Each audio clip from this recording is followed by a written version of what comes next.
Bonjour, donc je vais vous montrer aujourd'hui et dans les vidéos qui vont suivre, parce que ça va être découpé en plusieurs parties, parce que c'est assez copieux, comment est organisée la partie électrique de cette machine. Alors, on peut voir que sur cette machine, il y a des composants électriques un peu partout. Il y en a bien évidemment dans l'armoire électrique, mais on peut voir qu'il y en a aussi, on va attendre que la sonnerie soit terminée, qu'il y en a aussi à l'extérieur de l'armoire électrique. Il y a plein de fils numérotés qui arrivent, de différentes couleurs, qui sans doute arrivent ici. On peut même aller, venez voir un petit peu par là, si vous pouvez. Voilà, il y a des fils électriques ici, des fils électriques là. Voilà. Comment tout ça s'est organisé? Alors, tout ça s'est regroupé sur le schéma électrique. Alors, je vais vous expliquer un peu comment fonctionnent les schémas électriques. Mais avant, je vais vous expliquer un peu la structure générale et comment c'est organisé physiquement sur la machine. Alors, grossièrement, vous avez des composants, évidemment, la plupart du temps, qui sont à l'extérieur de l'armoire électrique, ce qui est logique. Voilà. Faut que j'aille chez le psychiatre. qui sont à l'extérieur de l'armoire électrique. Et ils sont reliés aux composants qui sont à l'intérieur de l'armoire électrique. Alors, on va d'abord détailler un peu ce que c'est que cette armoire électrique. Alors, on voit que, eh bien, elle est fermée à clé. Qu'il y a un pictogramme danger électricité dessus, ça veut dire que seules les personnes habilitées ont le droit de l'ouvrir. Moi je suis habilité, j'ai le droit de l'ouvrir, je vais pouvoir vous montrer pourquoi. Parce que j'ai subi une formation d'habilitation électrique qui m'a sensibilisé sur les risques que je prenais en faisant ça. Alors quels sont les risques que je prends en faisant ça? Il faut savoir que cette machine est alimentée en 380 volts. Alors si vous pouvez monter tout doucement vers le haut, là-bas, jusqu'en haut. Vous verrez qu'ici, on a une grosse prise blanche spéciale, là, où il y a 5 fils, contrairement aux prises qu'on a chez nous, où il y a 3 fils, hein, le fil de terre, le fil de phase et le fil de neutre. Ici, il y a 3 phases, le fil de neutre, plus le fil de terre. Tout ça descend dans la machine, et si on suit le câble électrique, on va s'apercevoir qu'il entre ici, dans l'armoire électrique. D'accord ?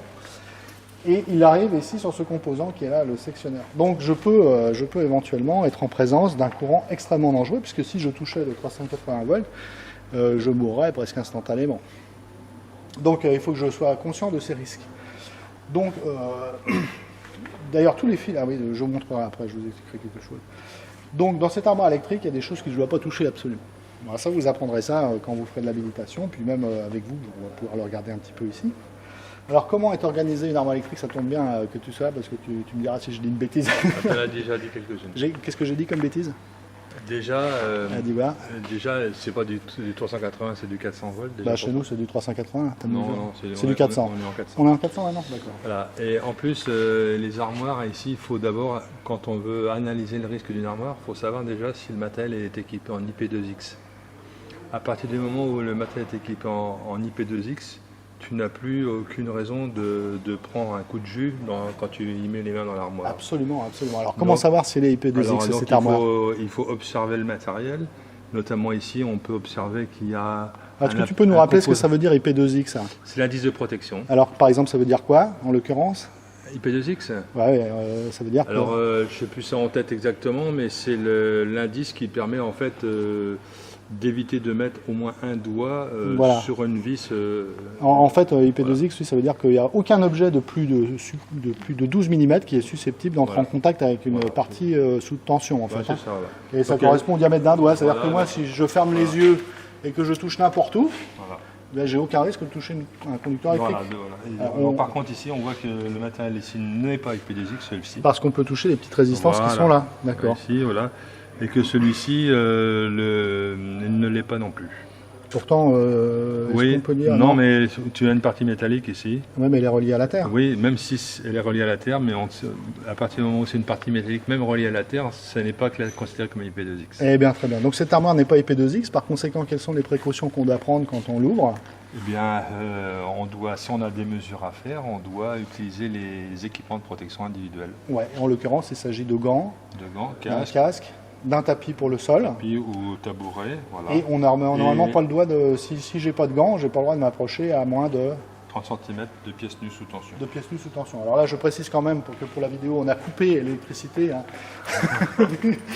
Donc il ne faut pas faire ce qu'on est en train de faire, par exemple ça, tu vois, parce que évidemment si c'est sous tension, il faut quand même bien vérifier. Moi j'ai connaissance des risques, donc voilà. Donc c'est quelque chose de très important. Donc là on sait que cette armoire n'est pas IP2X, contrairement à ce que nous avait dit le fabricant d'ailleurs. Elle est, on va dire qu'elle est à 98% IP2X. IP2X. Donc IP2X, ça veut dire que si je ferme les yeux, que je touche n'importe quel composant, je ne peux pas mourir. Non, par exemple ici, si tu avais par exemple une série de mesures ici sur ces bornes, ouais. Tu as moins de 30 cm de pièces nues sous tension, donc tu dois prendre des précautions nécessaires pour pouvoir t'isoler parfaitement au niveau de la mesure. Parce que les petites résistances qui sont là sont considérées comme étant des pièces nues sous tension. Ici, c'est pas parfaitement isolé. Hein. Tu peux absolument, je suis d'accord. Tu peux mettre les doigts dessus. Ouais, je suis d'accord. Bon, il n'y a pas forcément du 230 volts dessus, mais on pourrait provoquer. Mais en fait, on n'en sait rien, quoi. On ne sait pas.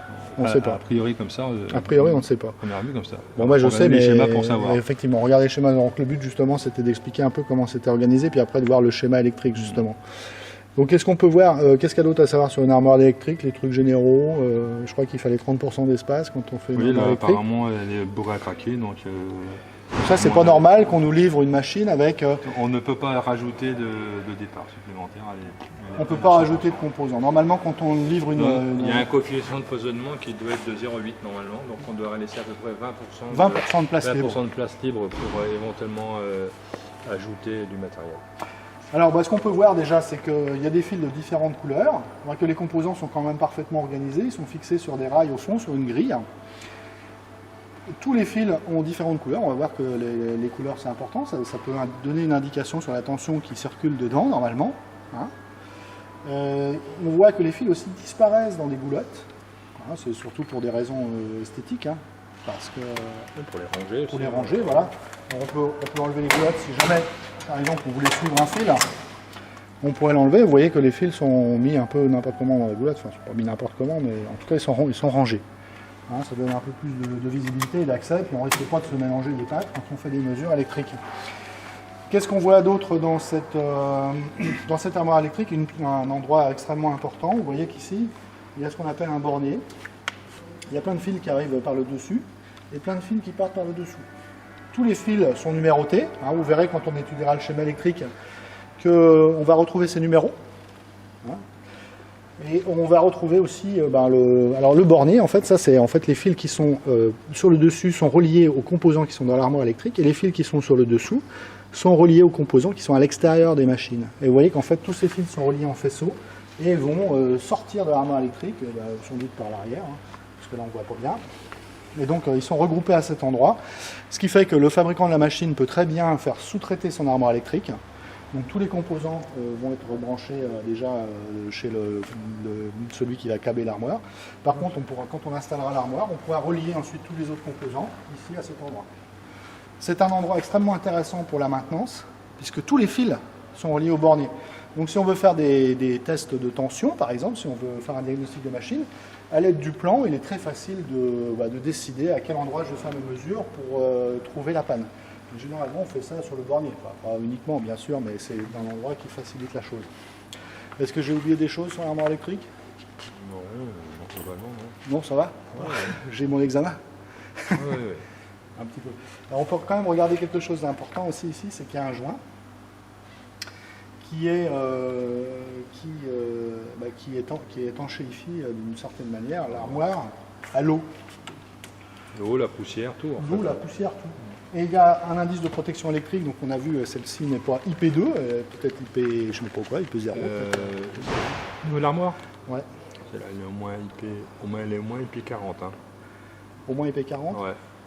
Oui, oui, ça veut dire que si on la laisse fermer, eh bien, normalement, évidemment, on ne peut pas toucher le conducteur. Donc, fermer, elle vaut IP40, c'est un indice de protection correct. Ouais. Mais il y a aussi un indice de protection à l'eau, c'est-à-dire qui concerne plutôt les entreprises de nettoyage. En général, c'est dans l'agroalimentaire, comme en Bretagne. Les gens nettoient au Karcher et il est quand même nécessaire que les machines soient protégées de l'aspersion et qu'elles soient relativement étanches. Alors, c'est des indices qui vont en croissant. Alors, 0, il n'y a pas de protection spécifique contre l'eau, mais par contre IP21 par exemple, ça voudrait dire que la machine a une protection 2 pour l'électricité et 1 pour la pluie, donc ce serait une pluie qui tomberait verticalement IP22, ça voudrait dire qu'il y a une protection 2 électrique et puis que l'eau peut arriver oblique. Enfin, ça, après, il faut regarder dans la littérature.